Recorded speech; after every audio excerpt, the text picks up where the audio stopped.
Hi guys! Welcome to my vlog. I'm here in Melbourne, Australia again for the end time. I'm doing this vlog because ayoko masayang yung stay ko dito. I'm just here for 5 days for a short vacation.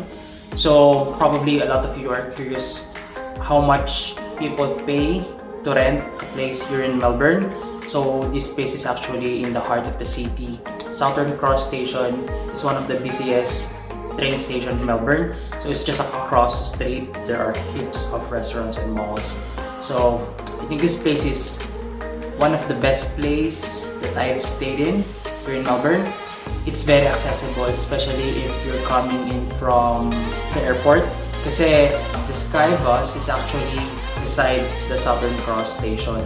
It's roughly 25 minutes travel.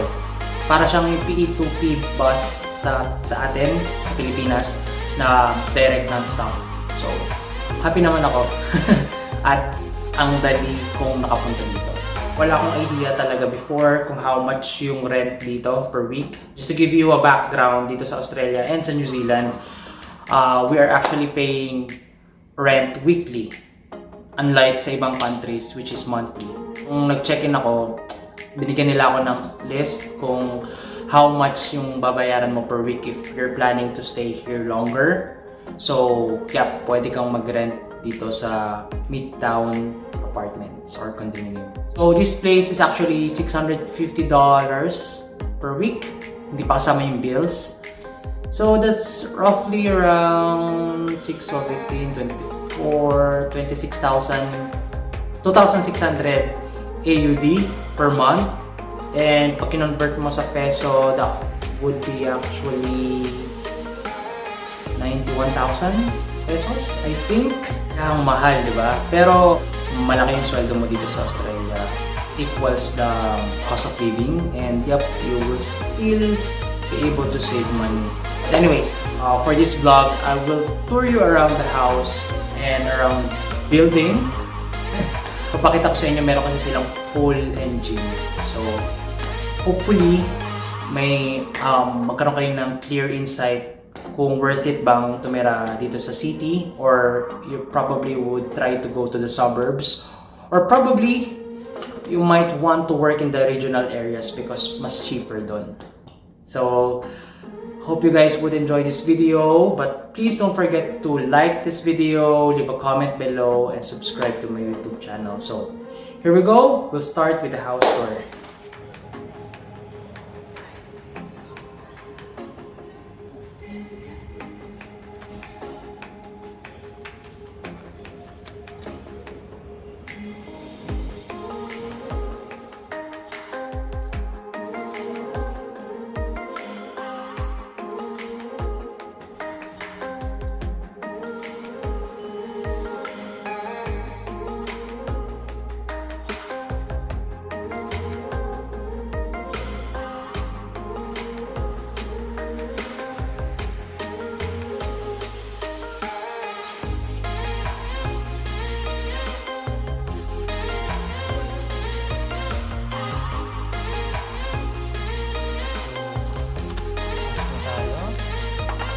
Start tayo dito sa entrance.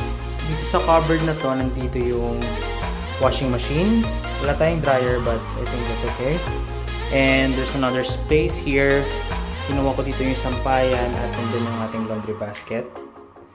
And yep, there's still plenty of spaces na pwede mong paglagyan ng gamit. And ito yung ating fridge, oven, dishwasher, sink.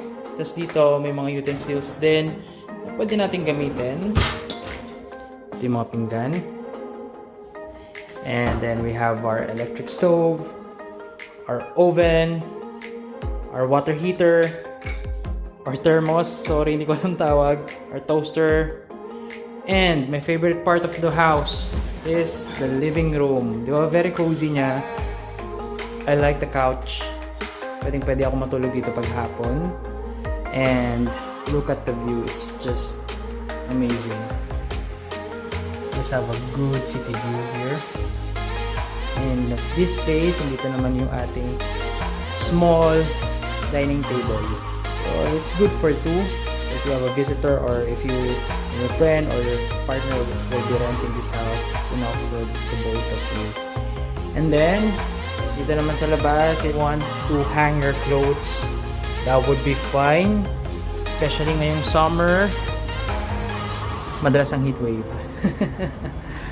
But, actually ngayon, medyo malamig.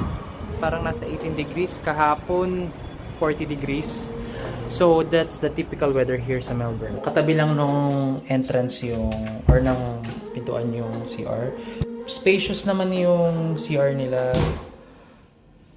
There's space to move. So, shower, and toilet, sink, and mirror. Pero, pwede rin siyang lagyan ng gamit sa loob. Let's go to the room. So, we have one bedroom in this studio unit, and we have a, I think it's a queen size bed, and this is the cabinet. Malaki yung space, kasyang-kasya yung maleta ko. So meron ka bang kabayo dyan? Nawawala na lang is yung plancha. So yes, so that's the house. And it's so beautiful. Would you guys agree with me? Diba? Ang cozy. I think it's a perfect place for couple or for a single person. Yun nga lang, may pagkamahal siya. So, yes, punta na natin yung pool. Nasa 6th floor siya.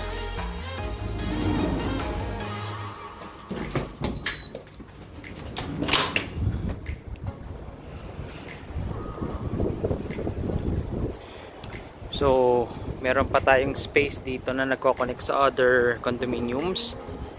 And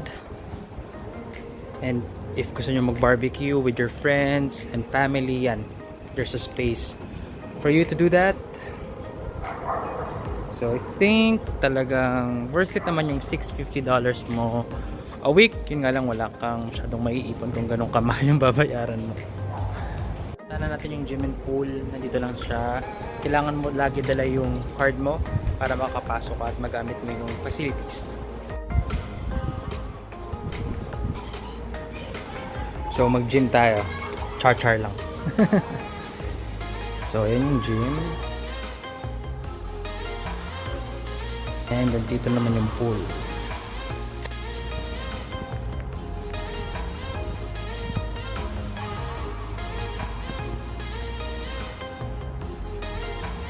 So kasama tong pool sa weekly na binabayaran natin dito sa Midtown Condominium or Midtown Apartment. Meron ding gym. So I think worth it naman yung $650 per week. Nga lang kailangan mo ng malaking salary para ma-afford mo to. Pero ang maganda dito sa Australia, meron silang tinatawag na salary package na pwedeng mabawasan yung tax natin dahil sa rent natin or sa mortgage natin. So that's it guys. Thank you for watching. Susunod na video ulit. Bye bye!